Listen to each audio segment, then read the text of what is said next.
Hello, everybody! Welcome to the Boardvengers! We are here doing something absolutely crazy. We're going to be in space, and everything is indeed fudged. Fudged, yes. All right. Who's starting doing I love Sorry That's such a great intro, Meg. there was no countdown today, guys. I did all of the tech for this, but hey, we have a really awesome overlay. And we have equally awesome people with us. So I am Meg, Professor Meg, with the Boardvengers. We have joined with us... Anyone who wants to Me. go? I'm Geek Sprout Gaming, mostly on Instagram, part of the Boardvengers. You may formerly know me as the Board Game Critic, but in the middle of a rebrand. What can I say? Mm-hmm. Nice. And I am Devon from Devon Talks Tabletop, but today, channeling my inner dumpy sugar bottom. And hey there, y'all. I'm Nevin. I'm a queer tabletop game designer based out of Central Texas. I am together with my wonderful spouse, Jam. We run and operate Dinoberry Press, and we are here today to run a cartoonishly terrifying and sweet version of our game, You're in Space and Everything's Effed. I'm not going to swear. I'm not going to use that one right off the bat. This game is actually, it's a sci-fi terror TTRPG inspired by like System Shock and Dead Space, and it's actually crowdfunding right now on Kickstarter. Meg told me that there's a link down in the description for you to go click on, so grab that, tell your friends. We actually just hit 500 backers and like unlocked our last stretch goal, so there's going to be like a whole free expansion zine later on in the year for this project. And it's just killer. And we're here to have a wonderful time on a space station where everything is perfectly fine. There are no problems. Pay no attention to the massive fudge. Yeah, I saw when I was grabbing the link that you guys were at, I think exactly 500 when I grabbed it. That's awesome for you guys. Yeah, it's super cool. Yeah. Very cool. excited. So, do we have anything else, or do we want to just get into it? I think we're just jumping right in. Okay, awesome. I'm so down. So, a little bit of set dressing. The three of you work to one degree or another on the USS Sweet Stuff. It is a space station that is owned and operated by Granny Fanny. It is equal parts residence and candy factory. All of the candy creatures here, which y'all are some of, have been created by Granny mainly to operate the facility. You help make sure that things are running. Some people, work in public relations and interact with visitors and truckers from other starports. But for the most part, you live and work here, and you don't really get off station much. The last thing that any of you remember is, I'll say it was very sweet, but it wasn't a good time. Let's go ahead and get right into it, and before I continue explaining more, I want you each to give me a flesh check. So, You're in Space uses two stats, Tech and Flesh, and it is a D6 dice pool based system. So take your flesh score, and you'll take that many dice. So if you have a flesh of 2, you roll 2 dice.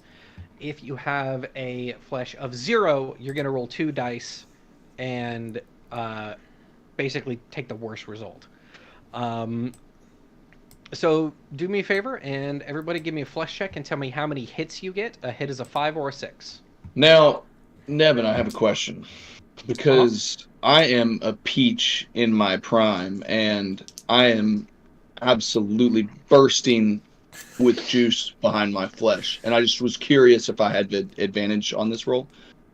No advantages or disadvantages on this roll. This is a flat flesh roll. So a flesh of 2, we roll 2 dice? Mm-hmm. Okay. I did not get any hits. No hits, okay. One I hit. also got a big 0. I got a Hey, 5. all right. So pop and lock, we got 1 hit there. So who do you think would wake up first out of the two of the twins, Pop or Locke? Definitely Locke. Okay. So, Locke wakes up on what is essentially a large injection mold baking tray. You wake up just as the lid comes off. There's like all this pink glittery smoke and like mist that comes out as Locke wakes up and leans over and wakes up her twin. Why don't you go ahead and tell the viewers about Pop and Locke, who they are, and what the camera sees as the twin cherries wake up. Yeah, so Pop and Locke are twin cherries that are joined at the stem. And Pop is very sweet, but Locke is very tart. And they are detectives that kind of use their dynamics to get what they need to. Pop is very sweet. She uses a flashlight. She has candy in her pockets to give to anybody. And Locke is more discerning. She has a gun, and she is there to take care of business and isn't really there to goof around. I love the dichotomy here of like she's got candy and a flashlight, she's got a gun And a bad Very- attitude. Very good. So as you're waking up, you kind of get a chance before the others wake up from their printers to look around the room, and for the most part, so you recognize this room. It's a rebaking room.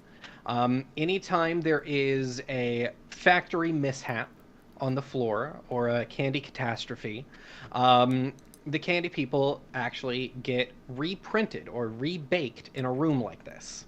So it's not abnormal. Well, maybe for you it's abnormal to wake up in one of these, but you know, it's not totally strange for it to happen.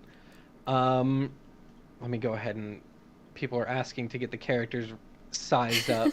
So here we are. Yes, Remy, I'm playing two characters. We were given these choices of the different ones, and I picked the one that was joined together at the stem. The two cherries are so cute. Yes, excellent. So let's see. Where was I? Yeah, so You're in Space uses a save point system like in video games. So when you inevitably kick the bucket, bite the sweet dark chocolate in the sky, whatever you want to call it, you'll wake up in one of these. So as you are looking around, the other two also wake up. So it does feel like the beefy peach would probably wake up next. So why don't you go ahead and describe Dumpy Sugar Bottom, and then we can move on to Koji. So Dumpy Sugar Bottom, he doesn't wait. When he wakes up, the spot on the conveyor belt where he's at, it hasn't actually peeled back that plastic yet. He just kind of like punches through it because he's been here before. He's had so many mining accidents, and you know he's used to being reprinted, so to speak. And so Dumpy kind of just, you know, very grungy eyes, tired, like rips the plastic off and goes, "Ugh, I bet it was Eustace. I bet it was Eustace who blew the gas pocket again. Oh my God. He does this again. We're going to be down on our low quotas for blue steel. Ugh." All right, excellent. And then Koji, you wake up last as the other three are getting their bearings on the room. Hi, ohayo gozaimasu. I am Koji. I will not talk like this for the entire thing. So, Please I do. am I'm a candy historian, and I am obviously Japanese. I'm a nice banana treat. And I generally am dressed in a really bad sweater vest and collar buttoned up to the neck. And I am definitely the more timid. It's not my fault I was in this debacle.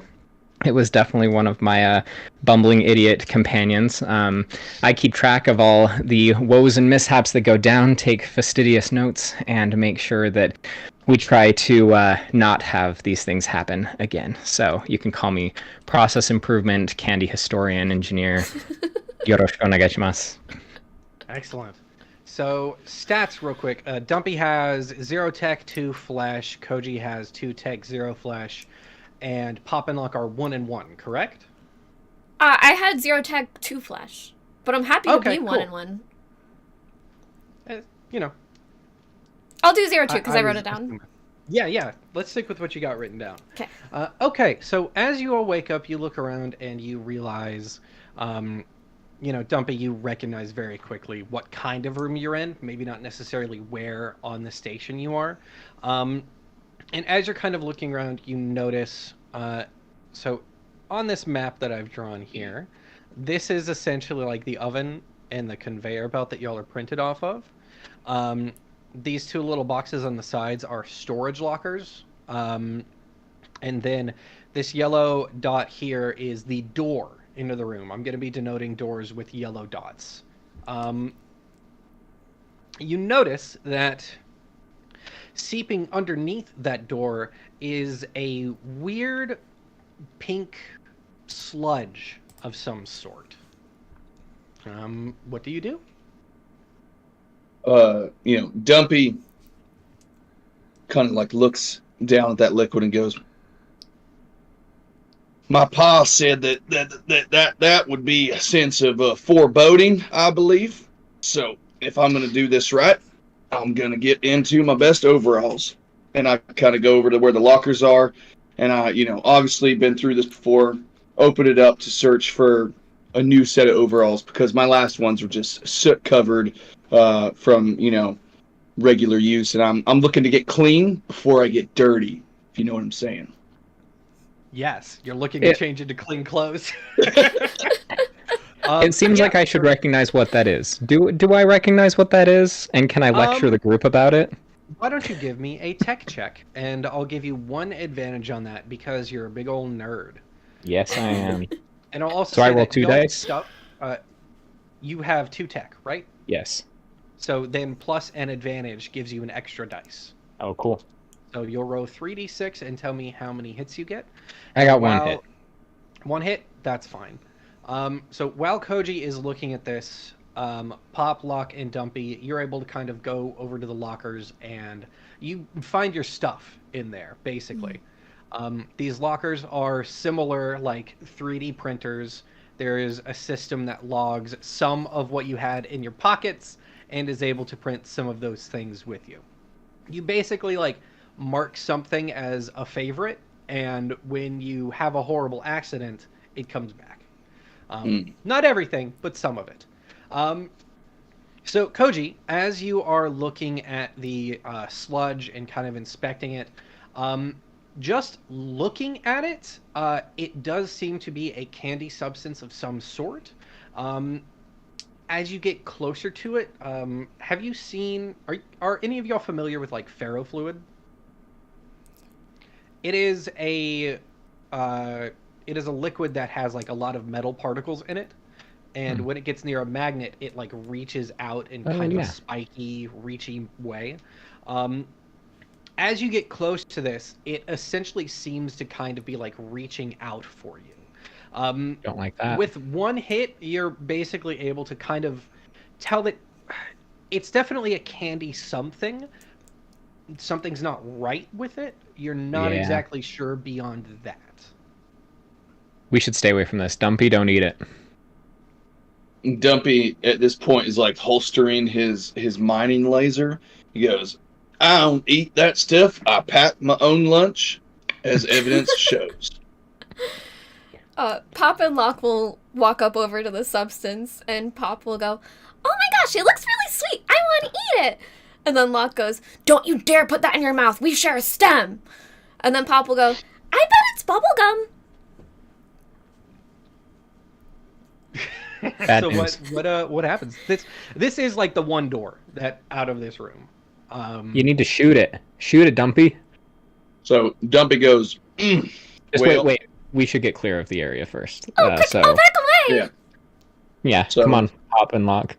real quick, let me go ahead and I have a hefty 2-handed mining laser that I call Diffie. It's a piece of unreliable sugar, but it will melt through slag faster than anything, so I can get after that blue steel, and I level it on my shoulder like a freaking rocket launcher cannon, and I try to blast the fluid that's seeping underneath the door. Okay, excellent. You're obviously going to blast this door, the fudge open, but I do need you to make a check for me so we can see how good or bad this goes. Aside from that, 100%. Would this be a tech check, or would this be what type um, of check would this be? this is probably going to be flesh because it takes a lot of muscle to lift this thing up and keep it steady. And I'll also give you an additional die because you use this in your day to day. I've been using Stiffy for years. I've been using Stiffy for years. For viewers, Ooh, everyone has a unique tool that is actually generated as a part of character setup. There's a set of tables at the back of the demo, which is available right now. You can find the link on the Kickstarter. And you basically just roll through a few tables to generate a fully unique tool. That's kind of akin to, Isaac Clarke in Dead Space has the plasma cutter. yeah. So, there we go. So that's how everyone has their own unique things. How many hits did you get? I got 2 hits out of 3 dice. I felt pretty good about that. 2 hits? That is fantastic. Woohoo! That means nothing bad happens. Oh, me and old Stiffy. So Been through a lot. 0 hits means something goes immediately wrong. Or in the case of the check earlier, you just don't get to wake up first. 1 hit is kind of a Pyrrhic success, which means you don't get as good a results as you want, or something bad happens in addition. And then 3 hits is congratulations, you scraped by no immediate consequences.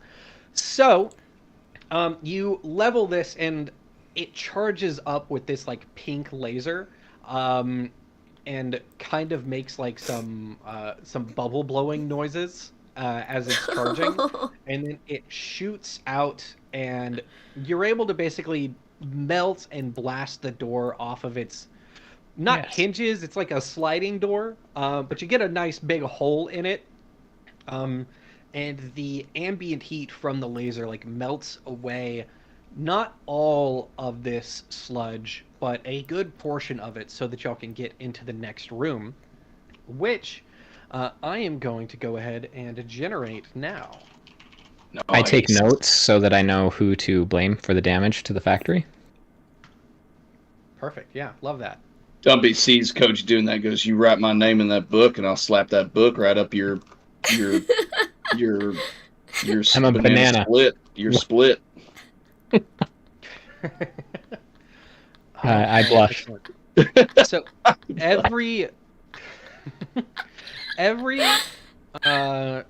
room in Yorin space is randomly generated. This is built to be a low to no prep game, which means that as we're playing this, I don't actually know what's coming up next. I have a few, set piece style things planned, but apart from that, it really is just we're rolling dice and moving mice.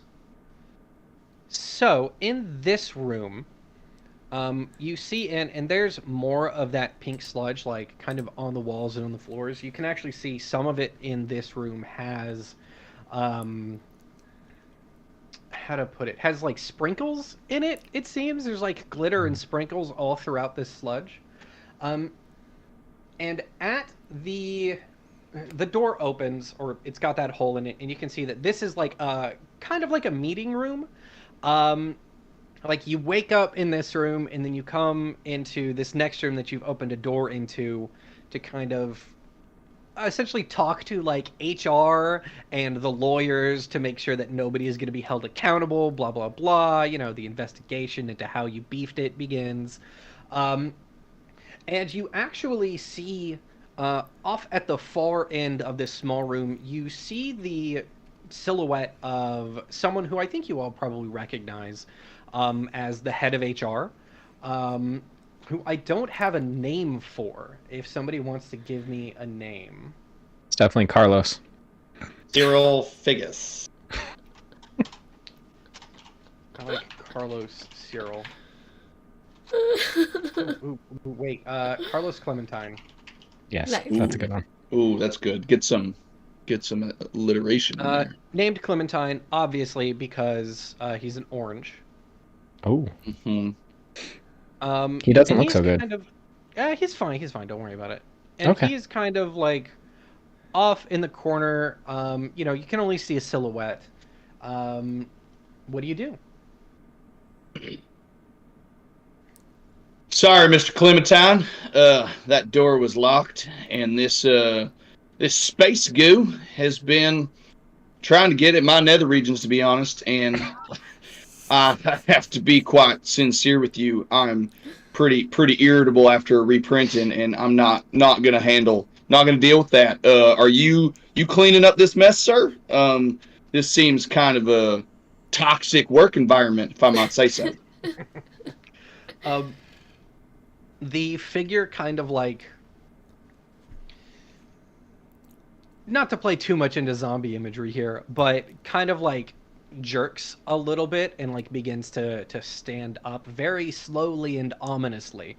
And as he stands up, you notice that part of him is covered in some of that pink sludge.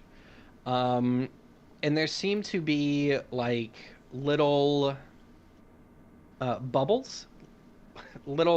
Are y'all familiar with popping boba? Yes. Like lychee and stuff like that? Yes. He's essentially got some of that on him. And he stands up, turns around, and begins to run at you, Dumpy. What do you do? I look at Pop and Lock, and, I think Pop is still thinking about bubblegum on the floor. And then I look over at Koji, and I'm like, if I blast that guy, are you going to write that in your stupid little notepad? Shut up and shoot him. I go, Stiffy inbound! And I go to blast Mr. Clementine. And I ready my culinary torch at the same time. I don't like this. And then Pop, Absolutely be ready to do something.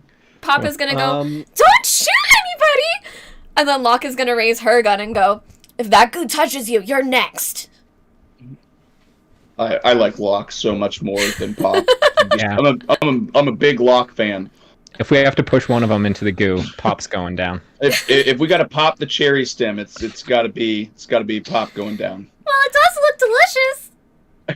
Okay, so go ahead and so there's a couple of things to know about combat in You're in Space. You can just do like a basic attack and just hit wherever you hit, but a part of the thing with the monsters in this game is that they all have weak points. So a big part of it is figuring out where the weak point is and what you're like, how to use the environment, use what's around you to kind of get a tactical advantage and win in these fights, because you are definitely at a disadvantage only being able to take 3 hits before you die. So that said, do you want to try and aim for any particular part here, or do you just want to ready and fire? So here's the thing about Dumpy. Dumpy is not a discerning character. He has been a blue-collar worker for... he comes from a long line of sugar bottoms. And so he may not be discerning, but he is not a young peach. He lost his fuzz a long time ago. And so instead of trying to deduce if there's any smart way to approach this from, dissecting the attack of this person, he's just going to do a sweeping, a sweeping move to try to take out the legs. He has possibly played Dead Space in college and is relying on the hopes that even if he doesn't kill this thing, it goes slower if it doesn't have legs. Okay, so you are aiming for the legs. I'm aiming for the legs. All right, so the way aiming works is it's going to give you an extra die on your roll. But the creature does get closer, regardless of the result, depending on the result here. So that'll be 2, as we've established, for your flesh, 1 because you're familiar with this tool, and then 1 more because you're aiming. So 4d6. 4d6 it is. Come on, Stiffy. Oh. Yeah, so 0 hits. You're useless. That's completely useless. Locke is also aiming. At least. So Stiffy. you go to fire, and it's an unreliable piece of sugar. Piece of sugar. it charges up and you're ready to shoot, and it just turns off. And that's just enough time for the fudgified form of Carlos to get up on you and give you a great big hug. And when he hugs you, those pearls, those popping lychee pearls, pop and get fudge onto your face, and it kind of burns a bit, and you're going to take your first wound, seared. Like good ahi tuna. Ugh. Mm-hmm. The way wounds work is they're mostly a narrative thing, but also can kill you. If you're in combat or trying to do a check and the wound that you have would negatively impact your ability to do that thing, it counts as a disadvantage and you lose a dice. So this is basically your face has been seared. So aiming or noticing things is going to be a little bit more difficult for you. Love it. Koji, Pop, and Locke, who wanted to do something next? You were both at the ready. Well, I think I was cowering behind Mr. Sugarbottom, and so I think I grab my culinary torch and I just go straight for that popping boba, just like bearing down on it, with like into the face. Perfect. Yeah, excellent. So let's see. It's a bit difficult to decide if this is tech or flesh for you. Which do you think it would be? Given, let's understand that you're kind of in melee combat with this thing. You're not exactly a fighter, but the tool that you have is a little bit of a technical tool. Right. Can we go half? Can we give me a 1 instead of the 2? Because I agree, it's kind of in the middle there. Yeah, absolutely. So we'll give you 1 die for that. We'll give you another because you're aiming. Okay. And I'll give you 1 more because this thing is like focused on Dumpy right now. So okay. That's 3d6. Tell me what He's you get. distracted. Okay, let's see. I got 1. Man, I've rolled 6 and 2 4s, I think, every single time. Wow. So, let's see. How much damage does your torch do? Ooh, that's a good question. Let me review. Does 2 damage. Yes, it does. Okay, excellent. So, you do hit the weak point. When you hit a weak point, you deal double damage. So, you actually managed to deal 4 damage to this former HR rep. I should note I'm screaming, "I'm sorry, Carlos," as I bore into his head with my culinary torch. Yes, and also as you're screaming that, you nick one of the boba in just the wrong way, and it also pops, searing you as well. So you're going to take the same wound. I think, given how you're kind of like reaching around to kind of get this, I don't think it's your face that gets seared, but I think that it is your hand. Okay. So like burned hand or melting hand or something like that would be what you get here. So go ahead and note that down. Carlos is still at it though, still not dead yet. So Pop and Locke, it's your turn. Pop, lock, and drop it. Locke is gonna grab her gun, which is the trusty bastard LE. You said a swear. You have the limited edition? The limited edition trusty bastard. Dumpy immediately has more respect once he realizes that it's the LE. She picks it up and it has like a shine as it happens.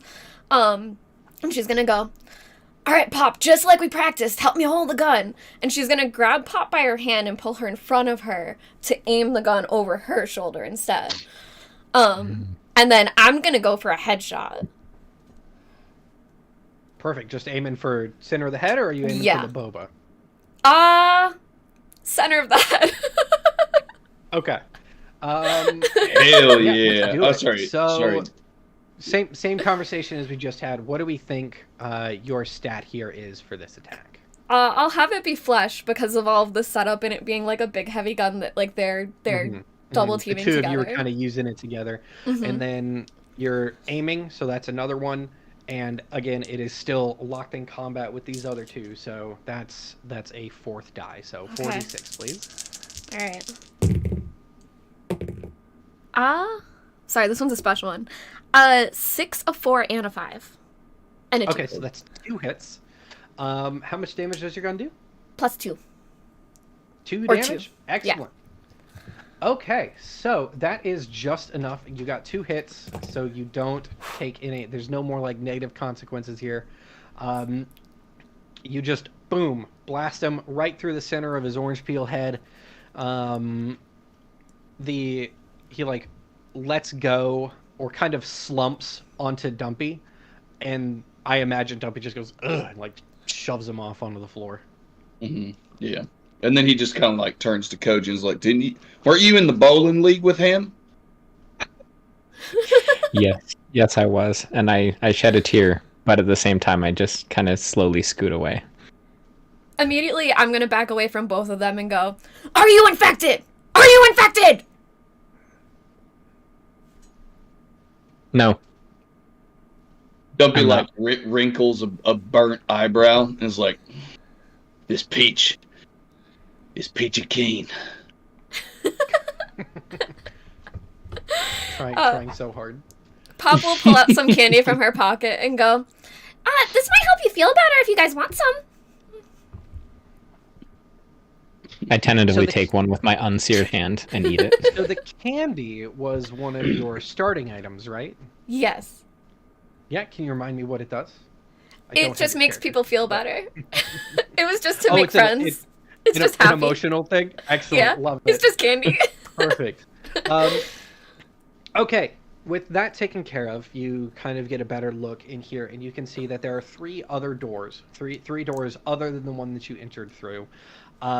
There's like a pile of paperwork on the table in the center of the room, and there's like a conference call, like an old school conference call, like center of the table speakerphone. That is just like covered in fudge. That's what this pink stuff is, by the way. It's strawberry sparkle fudge, a new thing that Granny was working on. Seems like there was some kind of a mishap, perhaps. And you can see it that there's, from the door you entered, there's kind of like the fudge kind of comes in, and then it's kind of just everywhere. But it seems like there's a trail going into this room over here. As a reminder, in rooms, there are a number of things that you can do in a room in your space. You can search it for items. You can fortify it and turn it into a safe room. Or you can spend points of like will or luck to turn it into a save point, or to find items, things like that. So you have a number of options available to you, but y'all just tell me what you would like to do next, and we'll figure out how it works in the mechanics. Dumpy wants to search. Excellent. So searching is a flat 2d6 roll, and then tell me how many hits you get.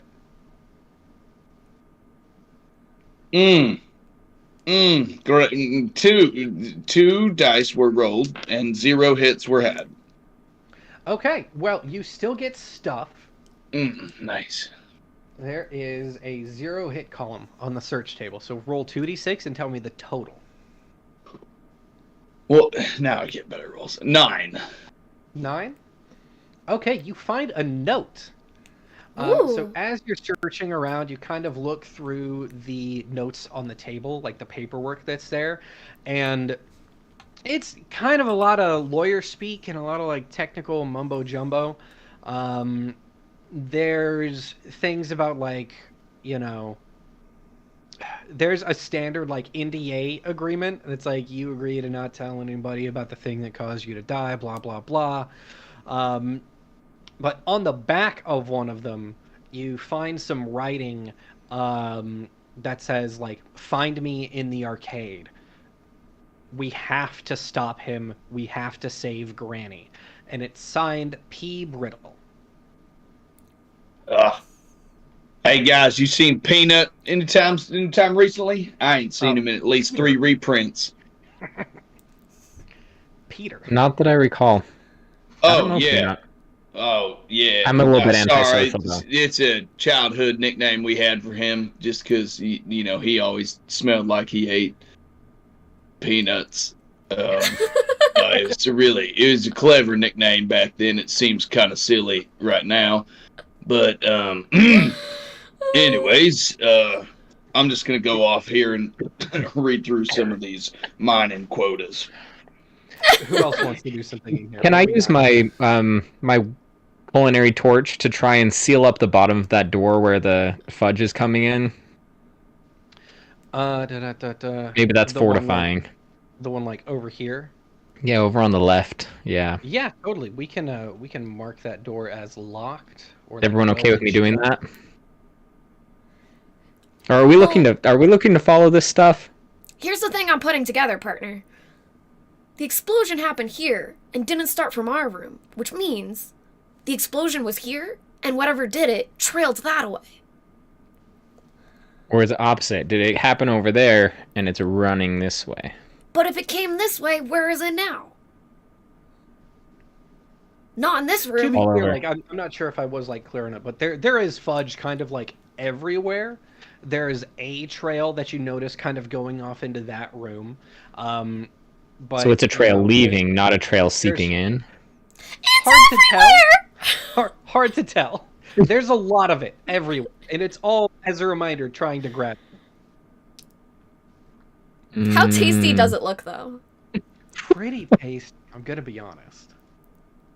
What happens? Can I start clearing the room with my torch? Just like, slowly and methodically burning it all. Would take you a very long time. Ugh, don't want to burn through all my fuel cells, I guess. But you do notice that, like, based on... you would assume based on, Dumpy's big gun, that it doesn't take well to too much heat. Okay. I say we get out of here. Whether we go toward the thing or whatever, it's just the body of Carlos is really unnerving. As the I can detectives burn in the it. Kind of room, rattles Beyond, a little bit. like, You look over at the body of Carlos, and like more boba has started to form. Like Run. as the detective of the room, I feel it's my due diligence in a crime scene to examine the body for any clues before we leave. No. all right, Stay away from it. Jones Soda, go on. I'm not get gonna over touch there. it. I'm not gonna touch it. I'll use my flashlight, and we're just gonna look at it. Bad idea. Sure, Bad idea. absolutely. Yeah, give me a tech roll. Okay. So if I have no tech, is it 2 dice? Or is it...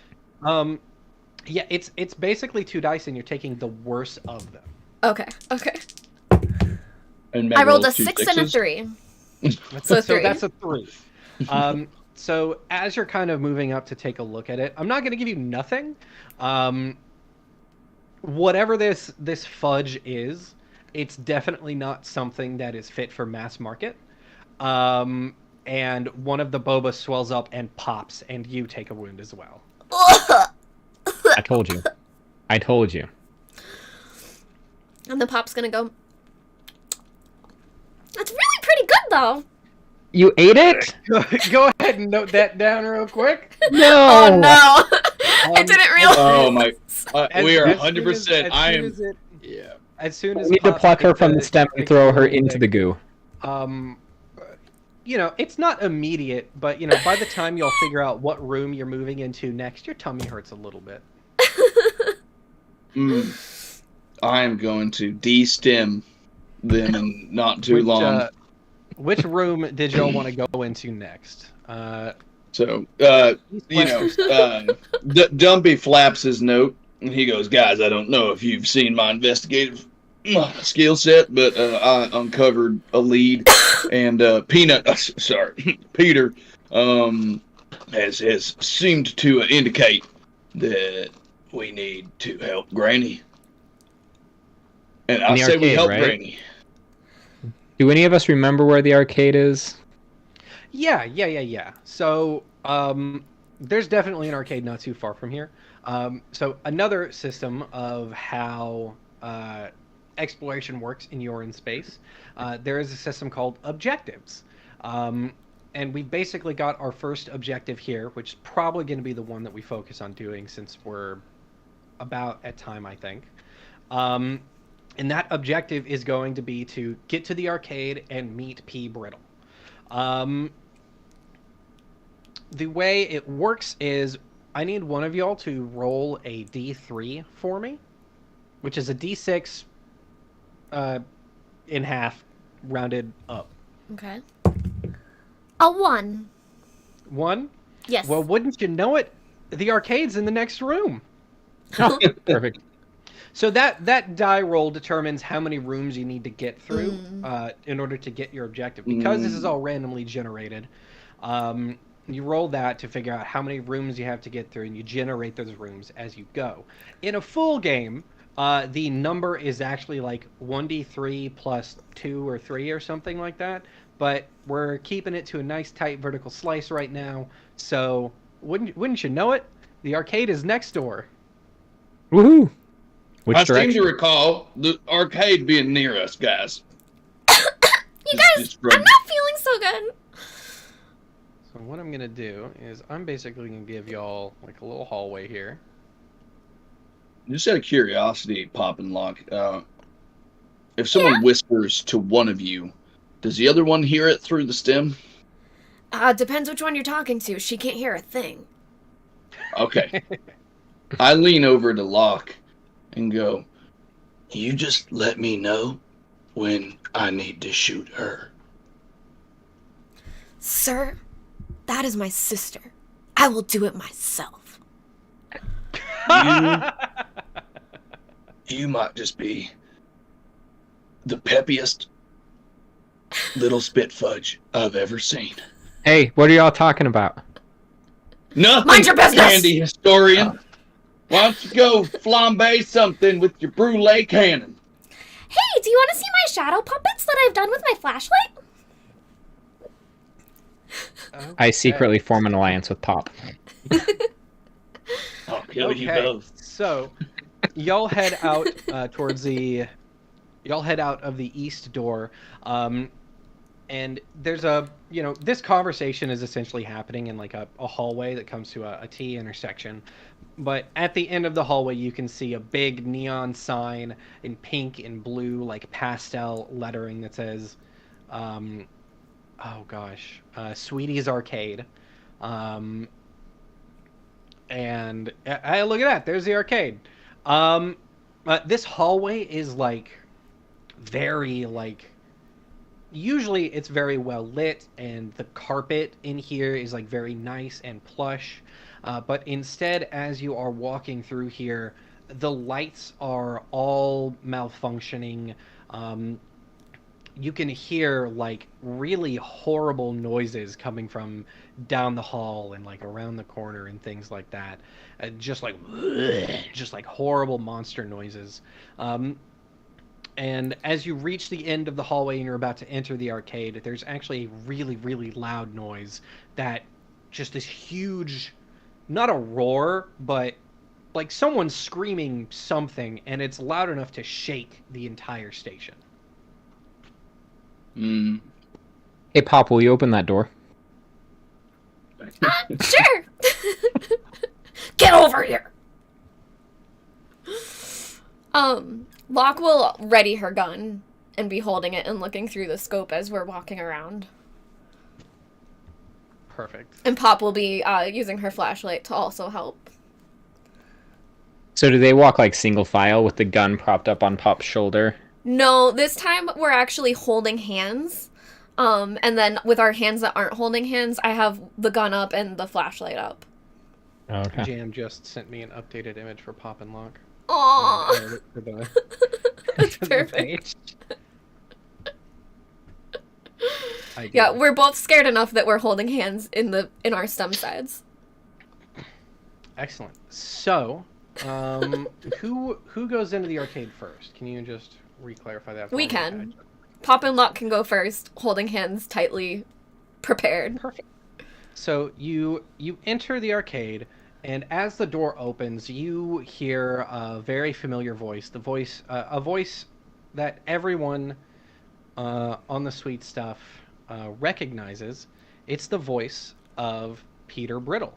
And he is an older man, and he is screaming for help because he is currently trapped, being kind of ensnared by 2 candy ropes.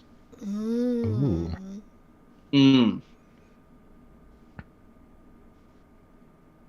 Let me just juggle. I'm working with the small canvas here. There we go. Both variants of candy rope. And yeah, both of these are. One of them is kind of like wrapped around Peter and kind of beginning to like squeeze him, and you can hear Peter just go, "Help! Oh my God, help me!" What do you do? And I go try and cut him out of it. I don't trust a Dumpy with his massive gun shooting anywhere by poor Peter. Oh. Koji's not going to make it. Yeah, absolutely.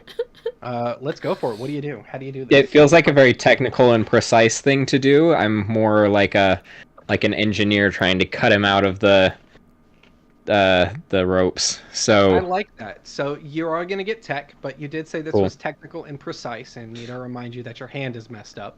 Oh, that's true. Disadvantage. So you're going to start at 2 dice. You're going to lose 1 for the wounded hand. Okay. Let you gain 1 because you know how to be precise on this, so you're back at 2.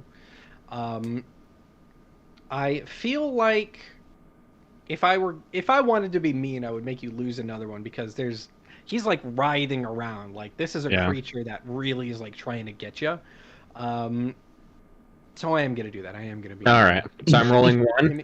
You're rolling 1d6. Now, as a reminder, you do have will and luck, which are a pool of points that you can use to kind of just succeed at things and to make things happen. You should decide if you're going to use that before you make your roll. So it just adds dice to my roll? You wouldn't have to roll. You would succeed at it. Basically, will is a pool that starts at 5 points that you can use to succeed at something through like sheer force of will. Like you brute force it to make it happen. You're not going to mess this up. And luck is it's a more powerful version of the same thing. It's more general. It can do more stuff, which is why you only have 2 points of that to spend. I'm feeling the will. I'm like, I know Peter, and I'm ready to cut him out of this. So let's spend a will point and just like get him out of there. Excellent. And your thing does 2 damage, right? Yes. Okay. So you are able to kind of just like, you see this happen, you know Peter, this is bad news. You rush up and you very quickly just focus and just cut the candy rope. And Peter kind of like falls out and goes, "Oh my God!" and like quickly shuffles like off behind a candy asteroids cabinet. Now, this creature is not dead, and there are 2 of them. So, who's doing something next? I will shoot. Nice. Excellent. Are you shooting the one that was just cut, or are you going to go for the other one? The other one. Okay. Are you aiming, or just kind of going for it? Aiming. And I'm aiming for, like, right here to try to, like, sever the head, maybe. Okay, perfect. So, same check as before. We're giving you flesh because it's a big old gun. You're getting a die because it's aiming. But no 4th one because it's not engaged. Yeah. I don't think you get a 4th. All right. So give me 3d6. Well, I got 2 6s. Hot dang. And you do 2 damage, right? Yes. Okay, so go ahead and take note that the head is the weak point for candy ropes. Okay. You blast, you fire at this thing, and the head just comes right off. It's not dead yet, though. It is kind of it's got a tongue that kind of like comes out, and it's got little claws in it, and it's like pulling itself to you with this like sprinkle coated sharp candy tongue. Ooh. And it's making its way towards you. Dumpy, what's up? Or actually, did you have a question, Meg? I saw you kind of raise your hand. No. Okay. No questions about this weird, horrible thing? Okay, Dumpy, you're next. What's up? I run past, Pop and Lock. And as I'm running, I just over my shoulder, "Nice shot, Lock. Pop. Try not to taste it this time." And then I run up to where Koji is with the other candy rope, and then using willpower, I gruffly look at at Koji and be like, "This is how we do it in the mines, you condescending little historian," and I shove the stiffy into the mouth of the candy rope. And pull the trigger, I take it? And pull the trigger. Excellent. That is just enough to wipe it out. I want it to stay on your gun now. Its body, what's left of its body, just splatters and covers like a chunk of the room with candy unfortunateness. And there is still one more left in the room, and as you look over, you can see that it is pretty quickly approaching Pop and Lock. Is this the one that's just the head? Yeah, it's the one that's just ahead. Can Pop just try to stomp on it? Oh my gosh, it's coming near us! Absolutely. So that'd be a flesh. No extra dice. Okay. A 5 and a 6. Oh my god! I have to stop rolling. I want a camera on it. This is why a real I don't thing, play by dice the way, games Nevin. with. This happens all the time. Excellent. Well, Pop stomps on it and it splorches. And yeah, you got it. You got the last one. Excellent. So things calm down. Oh, I don't know if people on the stream are seeing the updated art. Can you if you tab back to the map, it should show them the... Like refresh it? Yeah, if you're not in, it doesn't update. I just want to make sure they see this wonderful art that Jam yes. And I can... Sorry guys, changing things as we're... Because I might be able to show... Oh, that's my back camera showing. That's what's happening. There we go. A little bigger. Excellent. I think the stream is still catching up. But... Yeah, unfortunately the arcade room is a little bit cut off. I can move us, but it'll just get rid of the top part. That's fine. I would rather people... Everything's fudged. Yeah. We've already got everything's fudged on here, so... excellent. All right. Now that the cute art is up, so you are able to take out this last piece of candy, and Peter is like hiding behind... I think I said it was a candy asteroids cabinet. And he kind of just like pokes out. Are they gone? Did you get them? I would like to go talk to him. Poor Peter. Koji and his bowling partners. Koji, is that you? Oh my god. Oh goodness. I'm sorry. I didn't think anybody else was gonna make it. I thought I was the snappiest one left. But I see that some of y'all whippersnappers are still here. Who else is left? What were those things? Oh, there's some kind of fudge monster. They oh my goodness. Do you he kind of like takes a second to catch his breath. How much do you know about what Granny's been working on with the pink fudge? I know it gives you a bellyache. We just woke up. It can make your tummy hurt. We're pretty sure she's gonna die. He kind of just like looks at you like, put a pin in that one. She's been working on a new formula to make a new wonderful creation to kind of help everything, and I don't know how to put this, but I think it's mad. And right as he says that, there's another like scream that shakes the ship. Yeah, it's taken over the ship. I think it's gonna crash us into Earth. And then, I mean, you've seen when it's done to others. That used to be Jeff. Points at one of the splatters. You know Jeff. That was Jeff. Jeff. I never really liked Jeff anyway. He was one of the best parts of my mining crew. Jeff. Jeff still owes me $100. Oh, I had Not anymore, $100. Jeff was probably the most substantial unrequited love of my life. Jeff.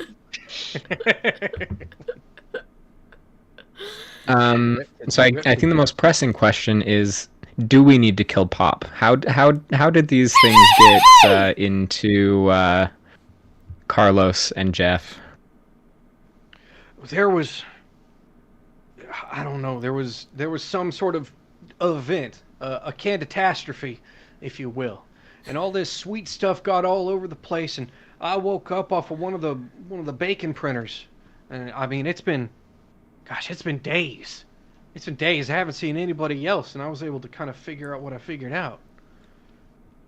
And like at the sound of that, like Dumpy kind of like hustles over real quick, and he's still got Stiffy in his hand. He's like,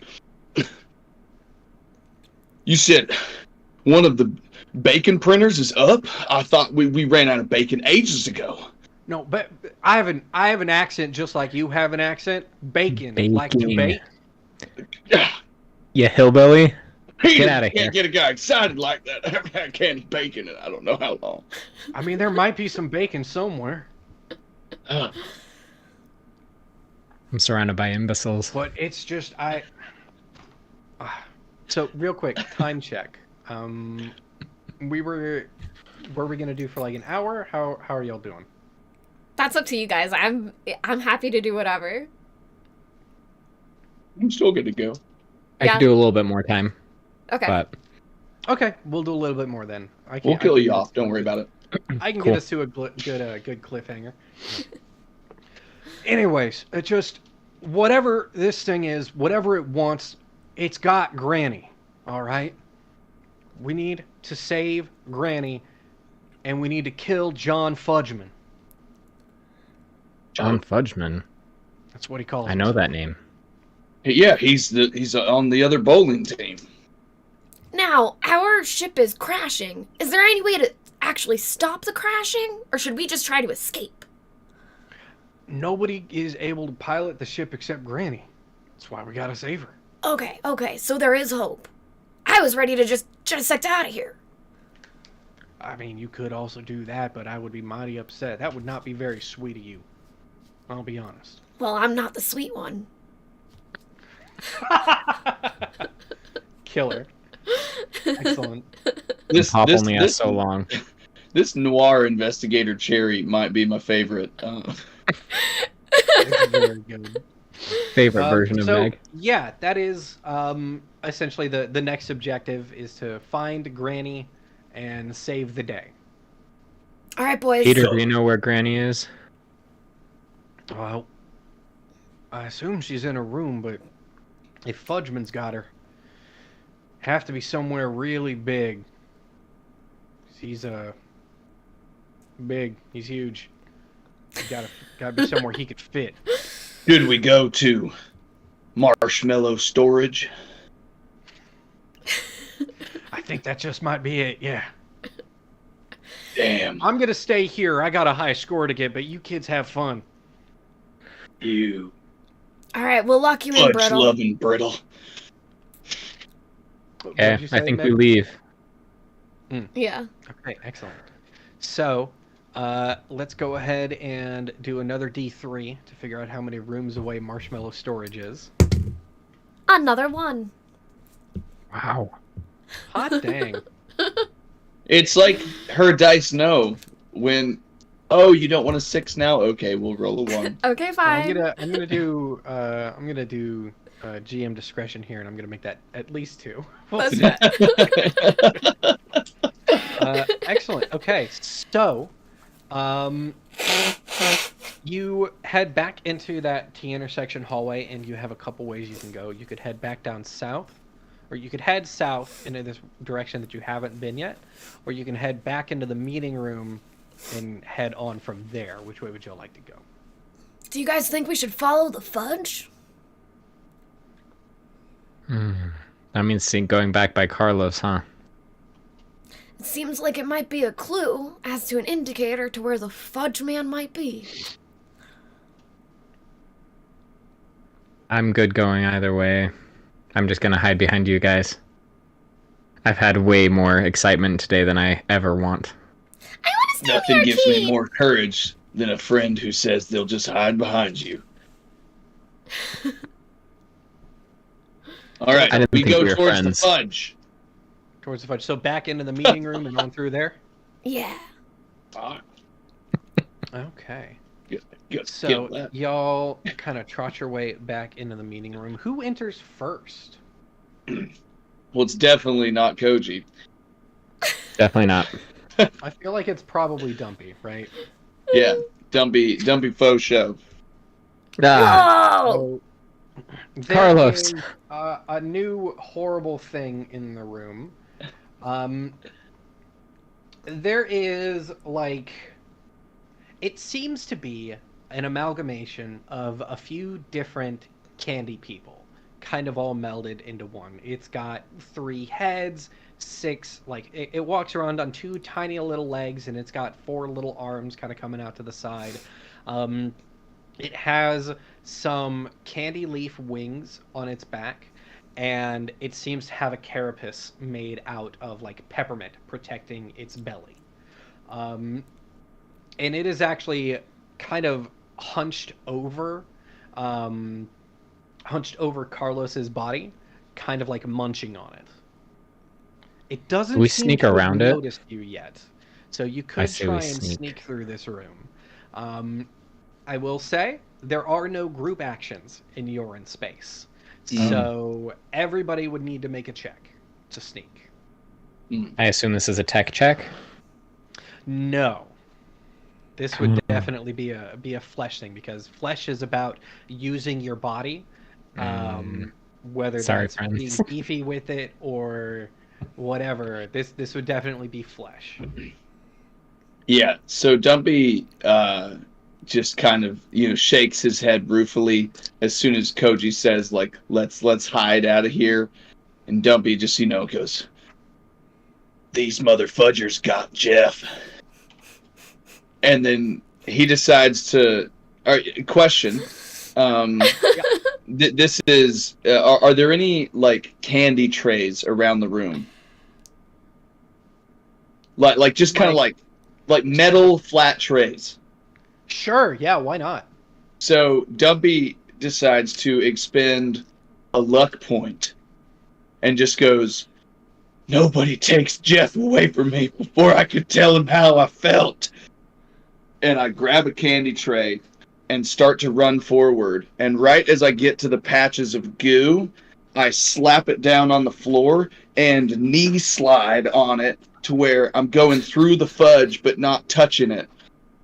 And I do like a full-on slide all the way to where I'm attempting to go underneath the the crouching, hunched husk of this thing to where I can get to the apple end of it and unleash sugar all over it with a mighty laser blast in its apple end. You're trying to get through it and shoot it in the butt. I gotcha. 100%. He's gonna caramelize it. I did forget to say, like, this thing is massive. It is huge. So you can totally fit underneath there. I will let... essentially what I think this is that you spend that luck point and you're able to get behind it before it, like, is able to move and do anything. 100%. I think this will let you kind of get a line of sight to make that shot, but I do need you to still roll to make that shot. And we'll kind of let this carry forward. You spent that luck, so we'll give you an extra die on here. So we've 3 got your flesh, or 4? So we've got 2 for your flesh, 1 because you're taking aim, and then 1 because you spent that luck to get to where you can take that aim. So do I have the one that's because I'm familiar with my special item? Not in this instance, no. No worries. All right, 4. Meg, can you roll this for me? Apparently that works. 2 hits out of 4 dice. So I just need to have Meg do that What's for me. going on? Woohoo! Excellent. So, You are able to get behind it, and you blast it, and you deal 2 damage, right? Mm-hmm. Okay. Well, its butt is not its weak point, so you do just deal 2 damage and make it very bad. It was a good shot. You slide behind it, you aim, you fire, you deal 2 damage to it, and it kind of like rears up and screams and begins to turn around, and one of the mouths like has Carlos in it and like just throws Carlos at you. Try and get out of the way of that. I would love could I pull up my candy tray and use it as a shield? Yeah, we can try that. It'll be a flesh check. Cool. Do I get, if I use an extra will point, does that like move past the check or does it augment it? It would move past it. If you just want to use will, you can just succeed at this. I'm gonna 300 against all the arrows, just like perfect against Carlos. Excellent. So you pull that up and it like pushes you back. You don't like fall over or anything like that, but it like impacts you. I mean, this is a human-sized body flying at a human-sized piece of candy. So like, you know, you kind of get the wind knocked out of you a little bit, but nothing too terrible. And who's going next? So I think seeing Dumpy's show of immense heroicism, I run forward inspired, brandishing my candy welding, my confectioner's torch. And I basically jump off of Dumpy's giant peach-sized head and fly through the air with my confectioner's torch, going straight for one of the heads, the one that had Carlos. I have a vendetta out for that one. That's the firmest peach you'll ever jump off of. Okay, we doing a check here, or did you want to spend a point? I mean, my flesh check is going to be garbage, so maybe I should just do luck on this one. Let's spend it. Luck does feel correct, I will be honest. Yeah. This feels like Koji getting a little lucky, to say the least. So yeah, and your torch deals how much damage? 2 damage, I believe. 2 damage? Okay, so you are able... You jump up and you kind of get it, and you get... you essentially get the eyes off of the middle head. They just like melt as you pass by, and you deal that 2 damage. The head is not the weak point. And it kind of like just kind of swipes wildly, and because you've just like blinded it, it's disoriented and it's not really able to hit you. Pop and luck, what are you doing? All right, this monstrosity doesn't seem too intelligent, does it? No, not really. All right, I think I've shown enough of my brute force. I'm gonna let Pop shine where she really shines, and I'm gonna flip the lights off. And then Pop has her flashlight that her specialty is that she can make shadow puppets. So I'm gonna have her attempt on the other side of the room to make an even bigger looking monster so that this monster thinks that something's coming after it. I love this. Okay. I feel like on a technicality that this could be either tech or flesh. Tech because you're kind of like using technology specifically here. Flesh because, as we've established, flesh it's my flesh. Be about, like fine motor controls and like using your body.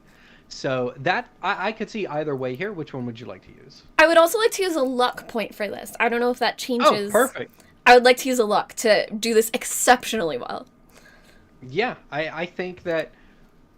I think it also, you know, there's definitely quite. I can see how luck would be involved in this working, because you're just lucky enough that this thing happens to have those instincts and like reacts with fear instead of aggression. So yeah, I think this works, and it kind of like, it kind of sees the shadow puppet and then just goes, oh, just like sort of, you know, when an animal makes a scared animal noise, it does that. Its tail goes a little more between its legs. Exactly. And Some apples fall out. It just scurries off. I need someone to roll me a d4, or I'll just roll a d4 real quick. I got Google. This is going to decide what direction it runs. That's unfortunate. It runs into the printer room. Nice. So when we wake up, we'll have to fight it. Yeah, you might have to deal with that. There might be consequences to your actions later. Who knows? But for now, you're fine. Yeah. Good job, Pop. Good job. Now turn the lights back on. Look, I'm not feeling so good. Hey, quit teasing me. This is serious work. We gotta go find Granny. Let's go. Bob, how is your stomach feeling? I'm just having more candy, and I'm feeling fine. Totally fine. Nothing's wrong. Yeah, make a flesh check for me. Just a flat flesh check. 2d6. Oh, a 2 and a 4. Okay, yeah, you're not feeling good.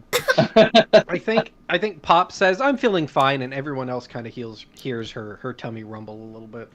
I'm feeling fine. Uh-oh. Okay, clock's running out. Direction. We need to go Right. left. Let's follow They say that fudge trail. Follow the fudge. Excellent. Let me generate a room real quick. Excellent. I love it when things happen. I love it when things get to happen in a game. I love it when a candy plan comes together.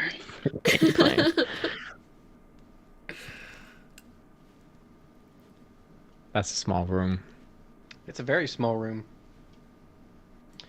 So, you enter this room, and there's basically like a little crane along a conveyor belt, and it's kind of picking things up, moving them, setting them down, pushing a few buttons on a panel, and then kind of just repeating that. It seems to be like counting or weighing whatever it's moving.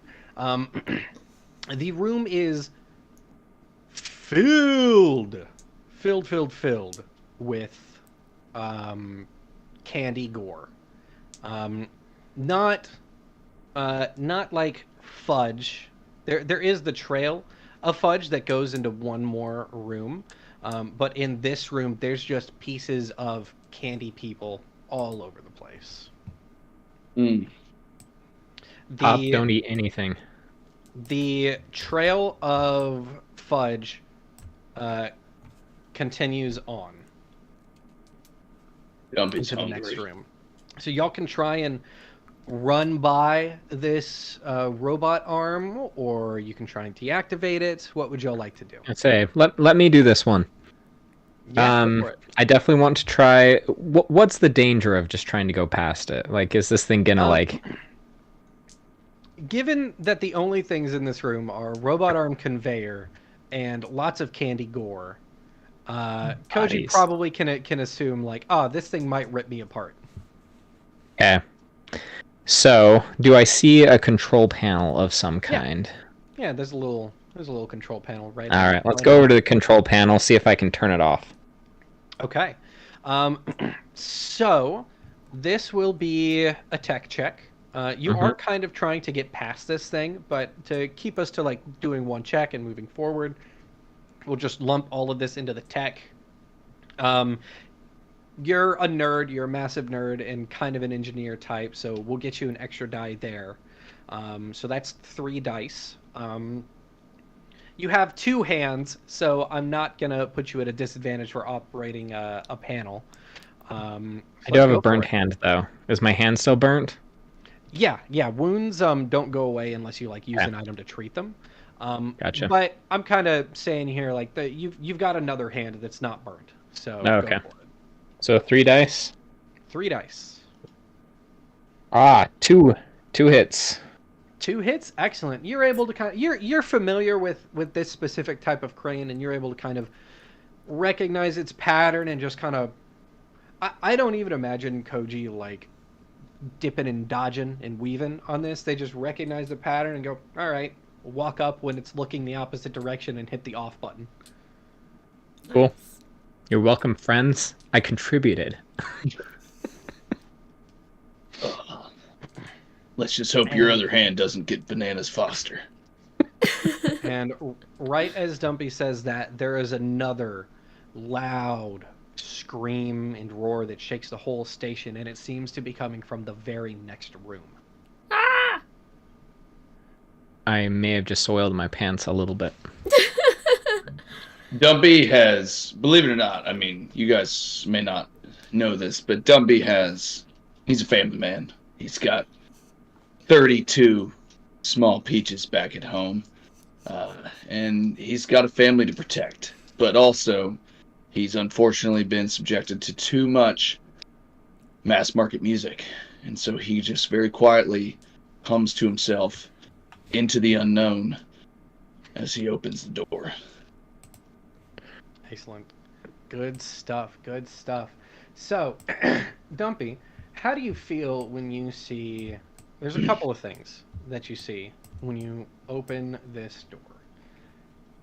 The first thing that you see is Granny, trapped in some kind of orb, floating there in sleep, taking a nice little nap.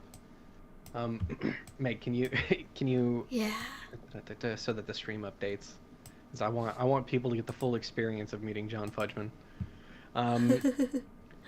The first thing that you see is Granny, asleep in an orb, kind of not in like the middle of the room, but like off to the side. Just having a great old time, chilling out. Fully asleep in like some kind of weird sci-fi suspended animation. That's the first thing that you see. The other thing that you see is John Fudgman. Yes. A massive mound of pink fudge, who is there, furious, and kind of using these massive hands, trying to operate a small little panel, and kind of like slamming his hand down, going, "No! We need to get to Earth!" And like, beep, boop, boop, beep, beep, boop. Damn it! Beep, boop, boop, beep, beep. And he is kind of in there off to the side. As you enter the room. This is, real quick, this is Marshmallow Storage. A room where it's very cold in here. But it is kind of not only used for like the storage of marshmallows, but also warming them up on a conveyor that goes into the next room and immediately kind of like starts to shape things in here. So there are some large lasers in this room, some very large industrial lasers in here that may or may not come in handy. What do y'all do? This is John Fudgman. He is fucking huge. Has he seen us yet? Not yet. Dumpy kind of like turns back since he was the first one to open the door, and he goes, "Guys, I've been dodging death every day in the mines since I started. But you two..." And then he like looks at Pop, and then he like redirects his eyes on Locke and Koji and ignores Pop, and you two specifically could have something to live for. Locke, cover and fire. Koji, go hack into those industrial lasers. Me and Stiffy got a job to do. I can do shadow puppets! I think that was this is so so high high-pitched. I couldn't Like even hear what you Discord said. cut off. Your mic won't recognize that note. What did you even say? I said, I can do shadow puppets! There we go. Yeah, that's what I thought. I look at Pop and I'm just like, it'll be your last shadow puppet effort. You make it a hell of a one. Okay, excellent. We're in it. So who's doing what? Fudgman still has not really noticed, but he is kind of pacing along that side of the room, like hitting buttons, pulling levers. Dumpy's as soon as approach is like there's- so. Oh, sorry. I was gonna say let them go because Dumpy's approach is the direct one. As soon as there's a distraction, I'm gonna wait until he is focused on someone else, and then I'm gonna do my best, even though I'm not sneaky. Can do my best to sneak over to where I can maybe get control of the lasers. Okay, I guess Locke is gonna look at Pop and say, I never thought there would be a time that this would be the best move, but I think it's time to separate. Are you sure, Pop? Because I don't really want to do that. No, you are the brave one, and you need to go out there and distract him now. Oh, well, are you sure you don't want to come with me? Pop, I have to get your back. There's no way to shoot him if you don't go in first. Well, all right, maybe he wants a piece of candy. And I'll lean toward, Koji has a drill, right? Or something like that? It's like a torch. Torch. We'll kind of lean our heads away and look at you, and then Locke's just gonna go, do it. So do you want to separate us? Yes. Perfect. So I sever you right down the stem portion. I tie A off little each of the screaming, stems to stop the bleeding. I don't have an image of you two separated, so I'm just gonna we're just gonna assume here. That's fine. That's all right. So I'll have Pop go in, like, super peppy, kind of from the other side, maybe make it look like she was coming from a different part of the room. And she's just gonna skip right up to him and go, excuse me, sir, do you want a piece of candy? Meanwhile, everyone else takes aim from the door. Mhm. Except for me, I run for the laser control panel. All right. Oh, that's fair. So let's see. I love that Or we not. destemmed this. How do we want to do this? I assume Pop might get eaten. Or just crushed. Just give me 3d6. Okay. A 5, a 6, and a 2. Golly, Shut up. pure goodness. So, Fudgman is like about to pull a really huge like lever, like cartoonishly big with one of his massive arms, and kind of just like stops and like turns to look. Head like. When I say head here, it's like the entire upper half of this like fudge body kind of like tilts like in confusion. Then one of the other arms reaches down and picks Pop up by the cherry stem. What are you doing here? And is like distracted. Though Pop is in very immediate danger, as we all expected would happen. Koji, why don't you go ahead and give me a tech check as you try to take over these lasers. Maybe he's nice. Maybe he'll just be warmed up by the friendliness of Pop and nothing will go wrong. Yeah, nothing's gonna go wrong here, and this is fine. So 3d6s? Does that sound right? Or is it just 2? Is it just straight up 2 tech for check? tech, 1 for your background, and then 1 because he's distracted, so 4. Cool.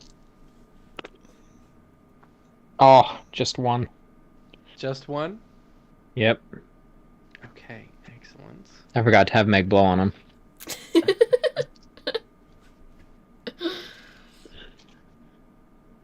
Okay, give me just a second.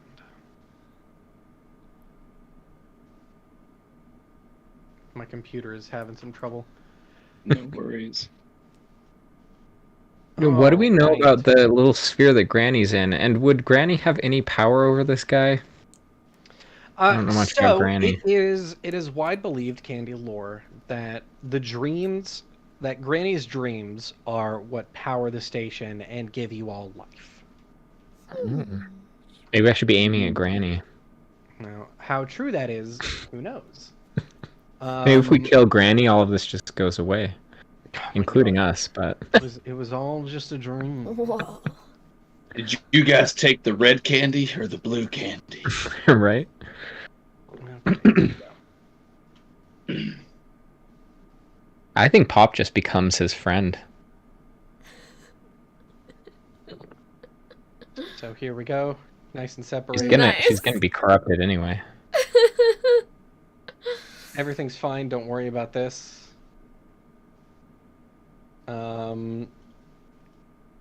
So, oh my goodness. Can you remind me what your results were on that check? 1. 1 hit?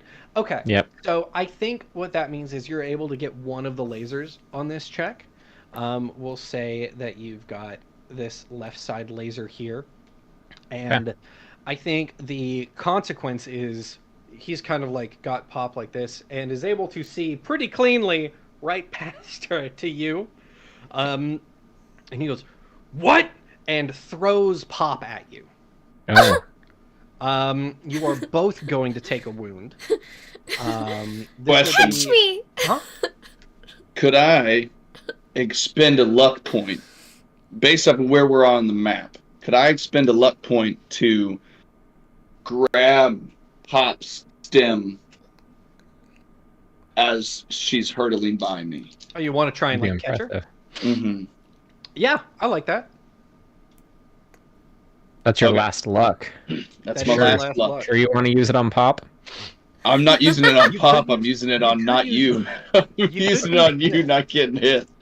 You could Huh? use Will instead and say Okay, that you want to do something else. Yeah, sure. I'll use a will then to reach out and grab Pop's stem, even if it de-pops Pop.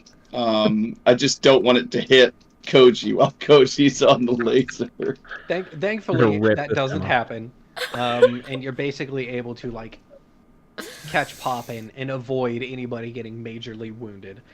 But now, the real consequence here is John Fudgman has noticed you all, and kind of moves in away from the wall, taking up more space in the room, and this horrible combat has truly begun. Who's next? So we have Pop and Lock, Dumpy, and Koji is working on essentially hacking that second laser, which I'll essentially like give you after the others have gone. We'll say that you've got it, unless you want to use the one laser to go ahead and start blasting him. But this is a big guy with a lot of HP. He takes big weaponry to like really deal damage to. He's got those 6 limbs, and y'all do not know what his weak point is yet. Yeah, I think we should probably hold off on the lasers until I get the second one up and going. Otherwise, he might focus in on the one laser and just break it. I like set Pop down, and I'm like, go be of use again. And then Dumpy like shoulders stiffy and goes, "Looks like you've been using the Capri Sun juice. Those arms are a little more veiny than they should be." And then I take aim at one of the biceps. I hope his biceps are his weakness. They're my weakness. Toxic Biceps are my masculinity I'm and gonna be honest. toxic masculinity in the most.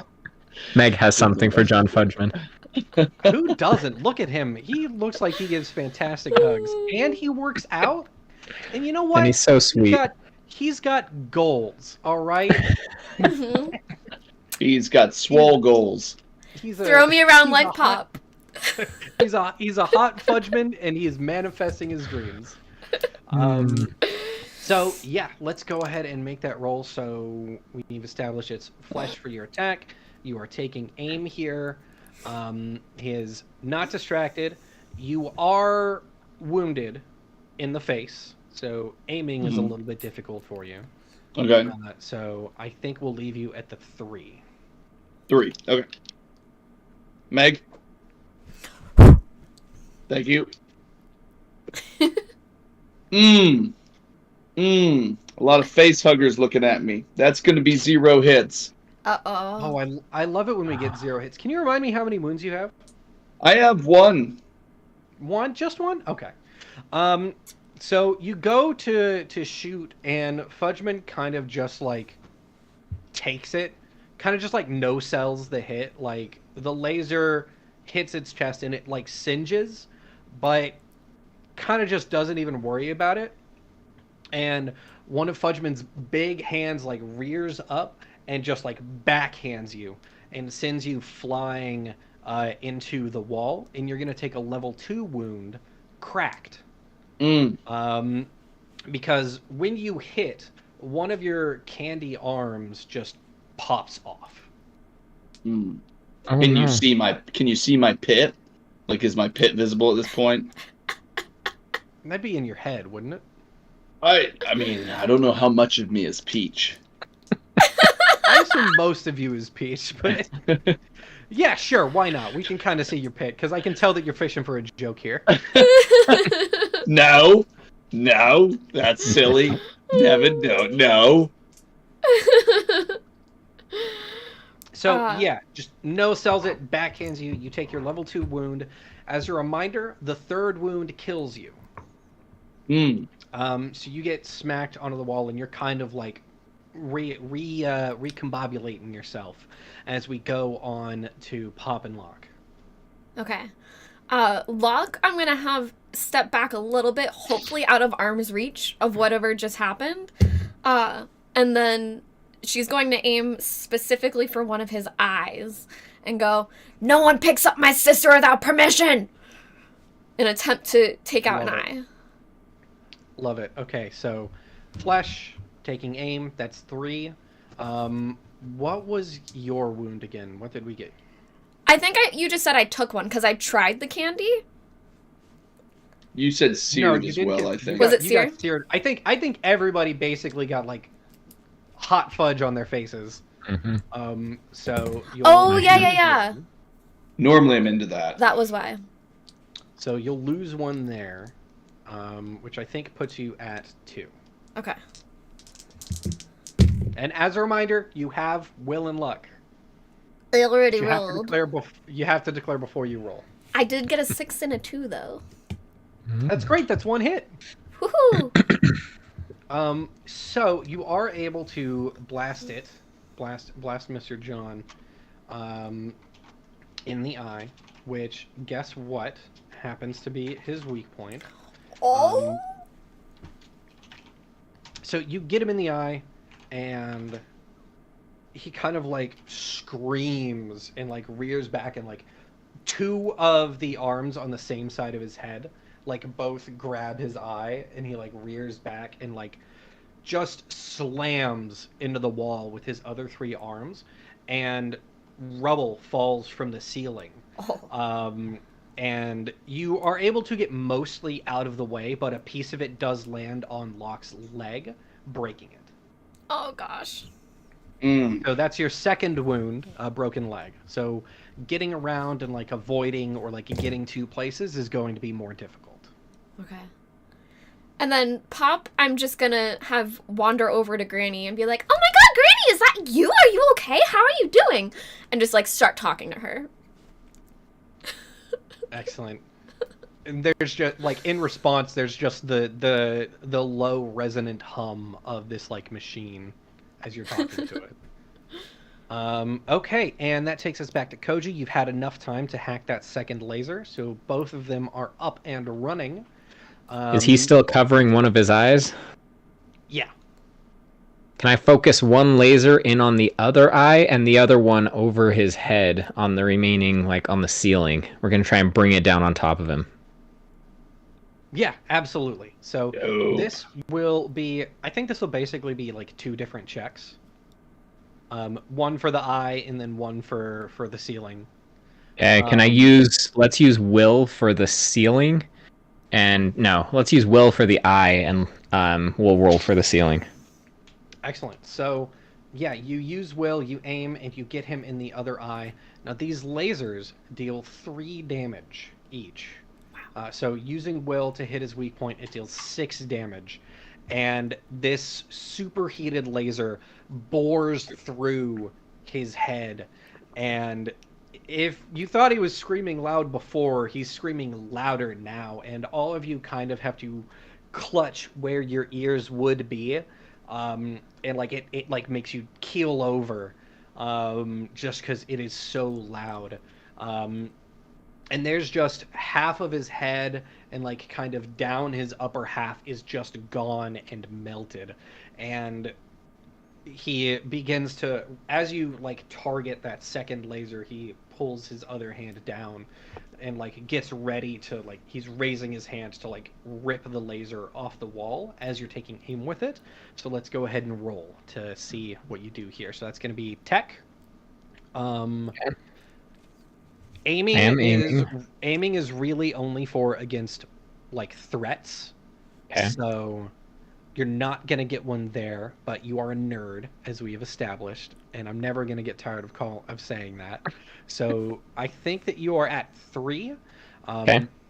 I don't think your wound really comes into play here because you're not really doing the aiming, or like it's very joystick. like simple interactions. So Okay. I think you get 3 dice. 1 hit. 1 hit? Okay. So you managed to bring a big chunk of the ceiling down on him. And he just the ceiling comes down and splatters him. There is a huge wave of fudge that goes through the room. Because I mean, this is a huge room, and he was actively filling up about half of it. Matter does things when it is squished, and it does what it would do, and it kind of tidal waves through the rest of the room. It splashes up along the walls. There's a window out into space that is now just like covered with pink goo, and that tidal wave crashes into you and knocks you back into the panel. You're going to take a level 2 wound. It's also going to be like you are cracked open. Split. Right. I've been cracked, split, de-stoned, all of us. But the John Fudgman is no more. Yes. And I am a banana split. I have reached my true form. I think you all kind of get a moment to like come to. You're able to go up to Granny and check on her and essentially take her out of this forced cryo. She wakes up, and she's like, oh my goodness, what happened? Oh my sweet children, why are you so hurt? What is all this pink stuff? Oh my goodness. Do you not make this, Granny? Is this not you? Oh, is this the fudge? How'd it turn out? Oh, it looks mighty delicious. This is when one of us shoots her. Just kidding. And I think as this interaction is happening, I can wrap us up real quick. You're all kind of come over to Granny and are explaining what happened. And as you're doing that, the camera sees some of the fudge slither along the ground and up to like Pop's heel, and then just kind of reach out a little finger and touch her heel, and the screen cuts to black, and we get the title card, "You're in space and everything's fudged." Amazing. Pop is the next game. John Fudgman. There we go. We did it. Very nice. Very nice. Y'all That was won. Good very job. Thank you, fun. Meg, for all of your good rolling. Oh, anytime. That was really fun. That was a good That time. was- Yeah, excellent. Had a Enjoyed great that. time. Yeah, thanks for running I it. know. man. Thanks for having me. And thank you I like a everybody nice who has been affinity. watching. Yeah. What, McKay? Thanks to everyone. I have like a nice affinity for Dumpy and Pop and Lock now. Yes. They're so. I kind of hate my character though. I grew to hate I myself love for him. that. Koji's a I little grew to hate myself. So yeah, I'll just say real quick. Thank you again for having me on. This was a blast. This is actually going to be an adventure that we flesh out and release down the line. We're gonna do a full version of Space Fudged. Aw. we've already got one free adventure available to play with a demo called You're in Space and You Had One Job, which is a scenario inspired by the Jetsons movie. It's a great time. And again, to anybody who's watching, we are currently on Kickstarter. We just during this stream hit 37K, which is phenomenal. It's astounding. If you're watching this and you liked what you saw and you're interested in helping support this game, there's a link in the description, or you can go to bytes.rip/spacefudged.